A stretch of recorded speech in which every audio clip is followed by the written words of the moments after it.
இயேசு கிறிஸ்துவின் நாமத்தினால் உங்களை வாழ்த்துகிறோம். இந்த நல்ல நாளிலே ஆண்டவருடைய வார்த்தையை நாம் பார்க்கலாம். எபிரேயர் 13ஆம் அதிகாரம் 8ஆம் வசனம். இயேசு கிறிஸ்து நேற்றும் இன்றும் என்றும் மாறாதவராய் இருக்கிறார். ஆம் பிரியமானவர்களே, இந்த காலை வேளையில ஆண்டவர் உங்களோட பேசுகிற வார்த்தையை நாம் பார்க்கலாம். இன்றைக்கு எல்லாமே மாறி போகிற இந்த உலகத்திலே மனிதர்கள் மாறி விடுகிறார்கள். சில உறவுகள் மாறி விடுகிறதை நாம் பார்க்கிறோம். பணத்தின் நிமித்தமாக சில மன வேதனையினால நம்மை விட்டு விலகுகிற மனிதர்கள் ஏராளம். ஆனால் எப்பவுமே மாறாதவர், நேற்றும் இன்றும் என்றும் மாறாதவராய் இருக்கிறார் நம்முடைய ஆண்டவர். ஒரு நாளும் நம்மை தேடி வந்த தெய்வம் அவர். நம்மை தேற்றுகிற தேவன் அவர். நம்மோடு இருப்பவர் அவர். எந்த சூழ்நிலையில கூட, எப்படியாப்பட்ட சூழ்நிலைகள் வந்தால் கூட நம்மை கைவிடாத தேவனாய் இருக்கிறார். அவர் நம்முடைய தகப்பனாய் இருக்கிறார் என்பதை நம் வேதத்தில் பார்க்கிறோம். இந்த உலகத்தில் நீங்க எந்த காரியங்கள் எடுத்தா கூட பிள்ளைகள் நம்மை விட்டு விலகுகிறதை நாம் பார்க்கிறோம். பெற்றோர்கள் கணவன் மனைவிக்குள்ள இருக்கிற தொடர்பு துண்டிக்கிறதை நாம் பார்க்கிறோம். ஆனால் ஆரம்ப காலத்தில் அவர்கள் சொல்லுகிற வாக்குறுதிகள் உண்மையாகவே இந்த உலகத்தில் இப்படிப்பட்ட ஒரு மனுஷன் இருக்கிறாங்களா, இப்படியெல்லாம் நேசிக்கிற மனுஷன் எனக்கு கிடைச்சிருக்காங்க, என்னை நல்லா பார்த்துக்கிறாங்க அப்படின்னு சொல்லுகிற ஒரு காலம் உண்டு.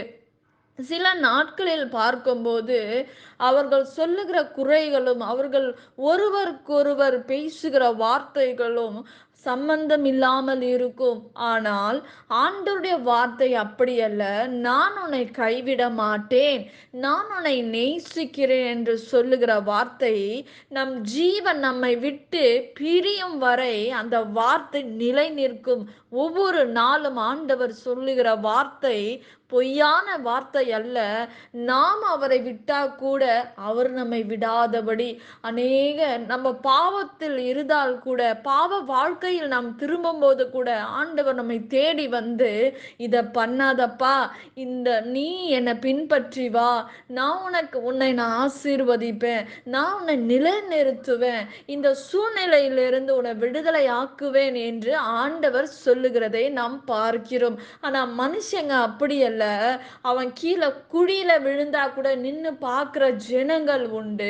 வேடிக்கை பார்க்கிற ஜனங்கள் மத்தியில தான் நாமும் நீங்களும் வாழ்ந்து கொண்டிருக்கிறோம் பிரியமானவர்களே.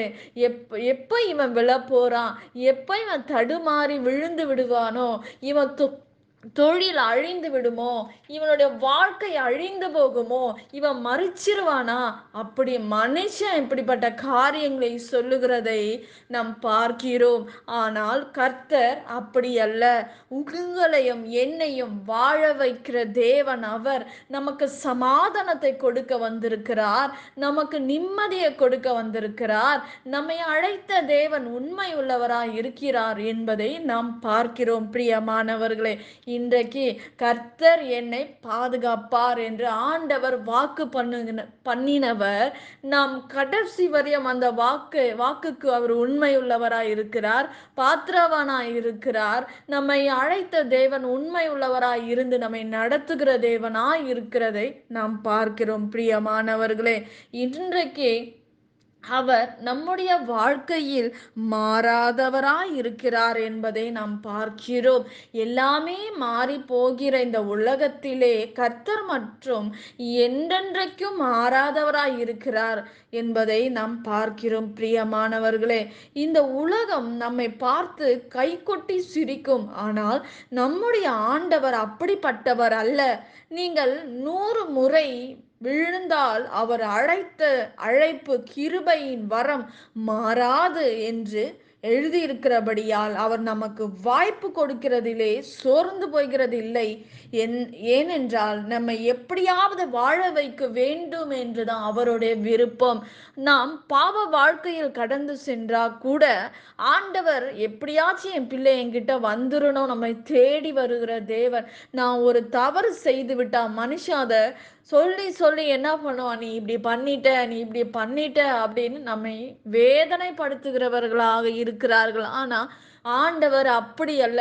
நீங்க செய்கிற காரியத்தை தேவ சமூகத்தில் சொல்லியோ, அதை ஒப்பு கொடுத்து விட்டு அதை நீ செய்யாதபடி இருக்கும்போது ஆண்டவர் நம்மை நேசிக்கிறவராய் இருக்கிறார். பிரியமானவர்களே, இன்றைக்கு ஆண்டவர் அவர் மாறாதவராய் இருக்கிறார். அவர் அன்புள்ளவராய் இருக்கிறார். நம்மை அதிகமாக அன்பு கூறுகிறார். நம்மை நேசிக்கிறார்.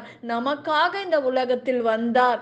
நம்முடைய பாவங்களை அவர் ஏற்றுக்கொண்டார் என்று நம் வேதத்தில் பார்க்கிறோம். பிரியமானவர்களே, இன்றைக்கு இந்த வார்த்தையை கேட்டுக்கொண்டிருக்கிற அருமையான தேவ பிள்ளையே, ஆண்டவர் சொல்லுகிறார், நான் உன்னை நேசிக்கிறேன். நான் மாறாதவராயிருக்கிறேன்.